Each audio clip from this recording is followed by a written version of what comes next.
ويقول الذين كفروا لولا أنزل عليه آية من ربه قل إن الله يضل من يشاء ويهدي إليه من أناب الذين آمنوا تطمئن قلوبهم بذكر الله ألا بذكر الله تطمئن القلوب الذين آمنوا وعملوا الصالحات طوبى هم وحسن مآب كذلك أرسلناك في أمة قد خلت من قبلها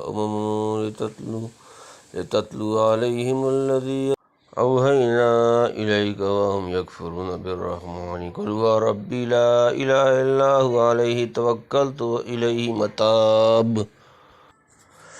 ولو أن قرآنا سيرت به الجبال أو قطعت به الأرض أو كلم به الموتى بل لله الأمر جميعا أفلم ييأس الذين آمنوا أن لو يشاء الله لهدى الناس جميعا ولا يزال الذين كفروا تصيبهم بما صنعوا قارعة أو تحل قريبا من دارهم حتى يأتي وعد الله إن الله لا يخلف الميعاد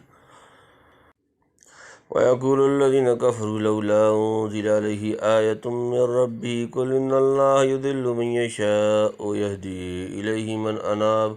ويقول اور کہتے ہیں الذی کفروا وہ لوگ جنہوں نے کفر کیا کافر لوگ کیوں لا انزل نہ اتاری گئی علیہ آیت کوئی نشانی من سے ربی اس کا رب کل آپ کہہ دیں نہ بے شک اللہ یضل گمراہ کرتا ہے من یشاء جس کو چاہتا ہے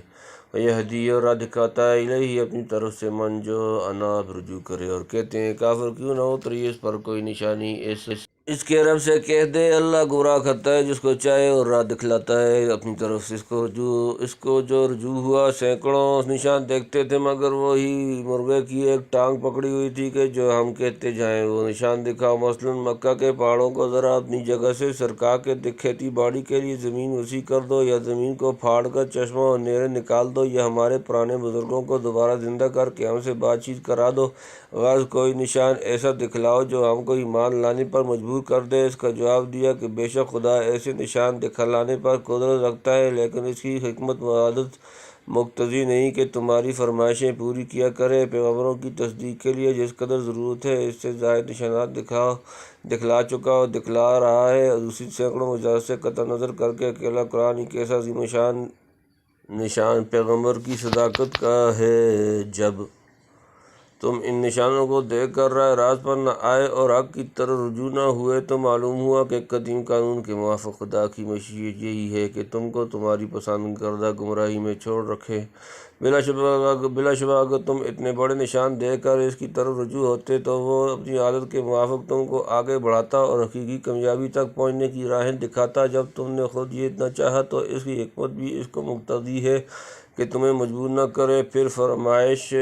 فرمائشی نشان دکھلانے کی کیا ضرورت رہی بلکہ نہ دکھلانے میں تمہارا فائدہ ہے کیونکہ سنت اللہ یہ ہے کہ فرمائشی نشان اس وقت دکھلائے جاتے ہیں جب کسی قوم کی تباہ کرنا مقصود ہو حدیث میں ہے کہ حق تعالیٰ نے فرمایا اے محمد صلی اللہ علیہ وسلم اگر تم چاہو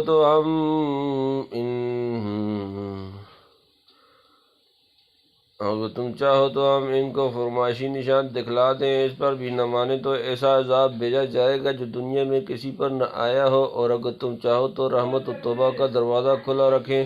آپ صلی اللہ علیہ وآلہ وسلم نے دوسرے شق کو اختیار فرمایا چنانچہ یہی معاندانہ فرمائشیں کرنے والے بہت سے بعد کو مسلمان ہو گئے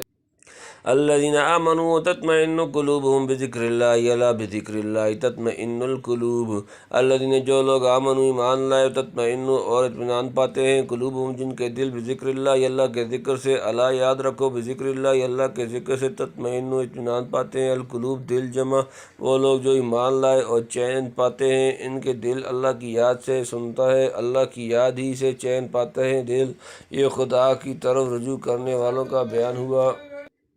یعنی ان کو دولت ایمان نصیب ہوتی ہے اور ذکر اللہ خدا کی یاد سے چین اور اطمینان حاصل کرتے ہیں، کیونکہ سب سے بڑا ذکر تو قرآن ہے۔ انا نحن نزلنا الذکر وانا لہ لحافظون، سورۃ نمبر 15 سورہ ہجر آیت نمبر 9، جسے پڑھ کر ان کے دلوں میں یقین کی کیفیت پیدا ہوتی ہے، شبہات وساوس شیطانیاں دور ہو کر سکون اطمینان میسر آتا ہے۔ ایک طرف اگر حق تعالیٰ کی عظمت و محبت دلوں میں خوف مشیت پیدا کرتی ہے تو دوسری طرف لامحدود رحمت مغفرت کا ذکر قلبی سکون و راحت کے سامان باہم پہنچاتا ہے۔ غازی ان کا دل ہر طرف سے لوٹ کر ایک خدا کی طرف جم جاتا ہے اور ذکر اللہ کا نور ان کے قلوب سے ہر طرح کی دنیاوی وحشت اور گھبراہٹ کو دور کر دیتا ہے۔ یعنی دولت، حکومت، منصب، جاگیر یا فرمائش نشانات کا دیکھ لینا کوئی چیز انسان کو حقیقی سکون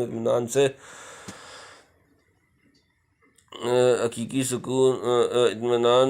سے ہم آغوش نہیں کر سکتی۔ صرف یاد الہی سے جو تعلق مع اللہ حاصل ہوتا ہے وہی ہے جو دلوں کے اضطراب و وحشت کو دور کر سکتا ہے۔ الذین آمنوا وعملوا الصالحات طوبی لہم وحسن مآب۔ الذین، جو لوگ آمنوا ایمان لائے، وعملوا اور انہوں نے عمل کیا، صالحات نیک جمع، طوبی خوشحالی، لہم ان کے لیے، وحسن اور اچھا، مآب ٹھکانہ، جو لوگ ایمان لائے اور کام کیے اچھے، خوشحالی ہے ان کے واسطے اور اچھا ٹھکانہ۔ مترجم محقق نے طوبی کے لغوی معنی لیے ہیں، اسی کے اندر جنت کا وہ درخت بھی آ گیا جسے حدیث صحیح میں طوبی کے نام سے موسوم فرمایا ہے۔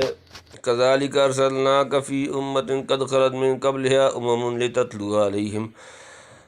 الذی اوحینا الیک وہم یکفرون بالرحمن قل ھو ربی لا الہ الا ھو علیہ توکلت والیہ متاب۔ کذالک، اسی طرح، ارسلناک، ہم نے تمہیں بھیجا، فی میں امت، اس امت، قد خلت، گزر چکی ہیں، من قبلھا، اس سے پہلے، امتیں، لتتلو، تاکہ تم پڑھو، علیہم، ان پر، ان کو، الذی، وہ جو کہ، اوحینا، ہم نے وحی کیا، الیک، تمہاری طرف، وہم، اور وہ، یکفرون، منکر ہوتے ہیں، بالرحمن، رحمان کے، قل، آپ کہہ دیں، ہوا، وہ، ربی، میرا رب، لا، نہیں، الہ، کوئی معبود، الا ہو، اس کے سوا، علیہ، اس پر، توکلت، میں نے بھروسہ کیا، والیہ، اور اسی کی طرف، متاب، میرا رجوع۔ اسی طرح تجھ کو بھیجا ہم نے ایک امت میں کہ گزر چکی ہیں اس سے پہلے بہت امتیں، تاکہ سناوے تو ان کو جو حکم بھیجا ہم نے تیری طرف، اور وہ منکر ہوتے ہیں رحمان سے۔ تو کہہ دے، وہی رب میرا ہے، کسی کی بندگی نہیں اس کے سوا، اسی پر میں نے بھروسہ کیا ہے اور اسی کی طرف آتا ہوں رجوع کر کے۔ یعنی جس طرح ہم اپنی طرف رجوع ہونے والوں کو کامیابی کی راہ دکھاتے ہیں، اسی طرح اس امت کے رہنمائی کے لیے ہم نے تجھے مبعوث کیا ہے، تاکہ جو کتاب اپنی رحمت کاملہ سے تجھ پر اتاری ہے، آپ ان کو پڑھ کر سنا دیں۔ آپ کا پیغمبر بنا کر بھیجا جانا کوئی انوکھی بات نہیں، پہلی امتوں کی طرف بھی پیغمبر بھیجے جا چکے ہیں جو اس وقت تکذیب کرنے والوں کا حشر ہوا، ان لوگوں کو بھی پیش نظر رہنا چاہیے۔ یعنی رحمان نے اپنی رحمت کاملہ سے قرآن اتارا، الرحمن علم القرآن، اور آپ کو رحمت للعالمین بنا کر بھیجا، مگر انہوں نے سخت ناشکری اور کفران نعمت پر کمر باندھ لی، رحمان کا حق ماننے سے منکر ہو گئے، بلکہ اس نام سے ہی وحشت کھانے لگے۔ اسی لیے حدیبیہ کے صلح نامہ میں بسم اللہ الرحمن الرحیم لکھنے پر جھگڑا کیا۔ وَإِذَا قِيلَ لَهُمُ اسْجُدُوا لِلرَّحْمَنِ قَالُوا مَا الرَّحْمَنُ، سورۃ نمبر 25 سورۃ الفرقان آیت نمبر 60۔ یعنی جس رحمان سے تم انکار کرتے ہو وہی میرا رب ہے اور وہی اللہ ہے جس کا کوئی شریک نہیں۔ قُلْ ادعوا اللَّهَ أَوِ ادعوا الرَّحْمَنَ أَيَّامًا تَدْعُوا فَلَهُ الْأَسْمَاءُ الْحُسْنَىٰ، سورۃ نمبر 17 سورہ آیت نمبر 110۔ میرا آغاز و انجام سب اسی کے ہاتھ میں ہے، اس پر توقع کرتا ہوں، نہ تمہارے انکار و تکذیب سے مجھے ضرر کا اندیشہ ہے، نہ اس کی امداد و اعانت سے مایوس ہوں۔ وَلَوْ أَنَّ قُرْآنًا سُيِّرَتْ بِهِ الْجِبَالُ أَوْ قُطِّعَتْ بِهِ الْأَرْضُ أَوْ كُلِّمَ بِهِ الْمَوْتَىٰ بَل لِّلَّهِ الْأَمْرُ جَمِيعًا أَفَلَمْ يَيْأَسِ الَّذِينَ آمَنُوا أَن لَّوْ يَشَاءُ اللَّهُ لَهَدَى النَّاسَ جَمِيعًا وَلَا يَزَالُ الَّذِينَ كَفَرُوا تُصِيبُهُم بِمَا صَنَعُوا قَارِعَةٌ أَوْ تَحُلُّ قَرِيبًا مِّن دَارِهِمْ حَتَّىٰ يَأْتِيَ وَعْدُ اللَّهِ إِنَّ اللَّهَ لَا يُخْلِفُ الْمِيعَادَ۔ وَلَوْ، اور اگر، ان یہ کہ ہوتا، قرآن، ایسا قرآن، سُیّرت، چلائے جاتے، بھی اس سے، الجبال، پہاڑ، او یا قطعت، پھٹ جاتی، بھی اس سے، الارض، زمین، او یا کلم، بات کرنے لگتے، بھی اس سے، الموتا مردے بلکہ للہ اللہ کے لیے الامر کا کام جمیعاً تمام افلم اسی تو کیا اطمینان نہیں ہوا الذین آمنوا وہ لوگ جو ایمان لائے مومن ان کے لو یشاء اللہ اگر اللہ چاہتا لہدا تو ہدایت دے دیتا الناس لوگ جمیعاً سب ولا یزال اور ہمیشہ الذین کفروا وہ لوگ جو کافر ہوئے کافر تصیبہم انہیں پہنچے گی بما صنعوا اس کے بدلے جو انہوں نے کیا اعمال کاریتن سخت مصیبت او تخل یا اترے گی قریباً قریب ان سے کہ داریم ان کے گھر حتیٰ یہاں تک کہ یاتی آ جائے وعد اللہ اللہ کا وعدہ ان اللہ بے شک اللہ لا یخلف الخلاف نہیں کرتا المیعاد وعدہ۔ اور اگر کوئی قرآن ہوا ہوتا کہ چلے اس سے پہاڑ یا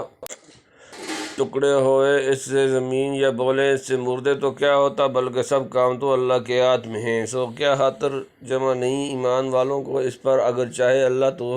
راہ پر لائے سب لوگوں کو اور برابر پہنچتا رہے گا منکروں کو ان کے کرتوت پر صدمہ یا اترے گا ان کے گھر سے نزدیک جب تک کہ پہنچے وعدہ اللہ کا بے شک اللہ خلاف نہیں کرتا اپنا وعدہ۔ یہاں قرآن سے مراد عام کتاب ہے جیسا کہ ایک حدیث صحیح میں زبور پر لفظ قرآن کا اطلاق ہوا ہے، یعنی اگر کوئی کتاب ایسی اتاری جاتی جس سے تمہارے یہ فرمائشی نشان پورے ہو جاتے تو وہ بجز اس قرآن کے اور کون سی ہو سکتی تھی؟ یہی قرآن ہے جس نے روحانی طور پر پہاڑوں کی طرح جمے ہوئے لوگوں کو ان کی جگہ سے ہٹا دیا، قلوب بنی آدم کی زمینوں کو پھاڑ کر معرفت الہی کے چشمے جاری کر دیے، وصول اللہ کے راستے برسوں کی جگہ منٹوں میں طے کرائے، مردہ قوموں اور دلوں میں ابدی زندگی کی روح پھونک دی۔ جیسے ایسے قرآن سے تم کو شفا ہدایت نصیب نہ ہوئی تو فرض کرو تمہاری طلب کے موافق اگر یہ قرآن مادی اور حصی طور پر بھی وہ سب چیزیں دکھلا دیتا جن کی فرمائش کرتے ہو، تب ہی کیا امید تھی کہ تم ایمان لے آتے اور نئی حجتیں اور کج بیسیاں شروع نہ کرتے؟ تم ایسے ضدی اور سرکش واقع ہوئے ہو کہ کسی نشان کو دیکھ کر ایمان لانے والے نہیں۔ اصل یہ ہے کہ سب کام ہدایت و اضلال اللہ کے ہاتھ میں ہیں، جسے وہ نہ چاہے قیامت تک ہدایت نہیں ہو سکتی، لیکن وہ اسی کو چاہتا ہے جو اپنی طرف سے قبول حق کی خواہش اور طلب رکھتا ہو۔ شاید بعض مسلمانوں کو خیال گزرا ہوگا کہ ایک مرتبہ ان کی فرمائشی پوری کر دی جائے، شاید ایمان لے آئیں۔ ان کو سمجھایا کہ خاطر جمع رکھو، اگر خدا چاہے تو بدون ایک نشان دکھلائے ہی سب کو راہ راست پر لے آئے، لیکن یہ اس کی عادت و حکمت کے خلاف ہے۔ اس نے انسان کو ایک حد تک کسب اختیار کی آزادی دے کر ہدایت کے کافی اسباب فراہم کر دیے، جو چاہے ان سے منتفع ہو۔ کیا ضرورت ہے کہ ان کی فرمائشیں پوری کی جائیں؟ باوجود کافی سامان ہدایت موجود ہونے کے اگر معاندین نہیں مانتے اور اپنے ایمان کو بیہودہ فرمائشوں پر معلق کرتے ہیں تو ہم نے یہ ارادہ بھی نہیں کیا ساری دنیا کو ضرور منوا ہی دیا جائے۔ آخر لِأَنَّ جَهَنَّمَ مِنَ الْجِنَّةِ وَالنَّاسِ أَجْمَعِينَ سورۃ نمبر 11 سورہ ہود آیت نمبر 119 والی بات بھی تو پوری ہو کر رہے گی، یعنی یہ کفار مکہ فرمائشی نشانوں سے ماننے والے نہیں، یہ تو اس طرح مانیں گے کہ برابر کوئی آفت مصیبت خود ان پر یا ان کے آس پاس والوں پر پڑتی رہے گی، جسے دیکھ کر یہ عبرت حاصل کر لیں۔ مثلاً جہاد میں مسلمانوں کے ہاتھ سے کچھ قتل ہوں گے اور کچھ قید کیے جائیں گے، کچھ دوسری طرح کے مصائب کا شکار ہوں گے۔ یہی سلسلہ رہے گا جب تک خدا کا وعدہ پورا ہو، یعنی مکہ فتح ہو اور جزیرۃ العرب شرک کی گندگی سے پاک و صاف ہو جائے۔ بے شک خدا کا وعدہ اٹل ہے، پورا ہو کر رہے گا۔ بعض مفسرین نے او تخل قریبا من دراہم میں رسول اللہ صلی اللہ علیہ وآلہ وسلم کی طرف خطاب مانا ہے، یعنی آپ ان کی بستی کے قریب اتریں گے، جیسا کہ حدیبیہ میں ہوا۔ اس وقت قاریہ سے وہ سرایا مراد ہوں گے جن میں آپ بنفس نفیس شریک نہ ہوتے تھے۔ بعض سلف سے منقول ہے کہ آیت تمام کفار کے حق میں عام ہے، مکہ والوں کی تخصیص نہیں۔ واللہ عالم۔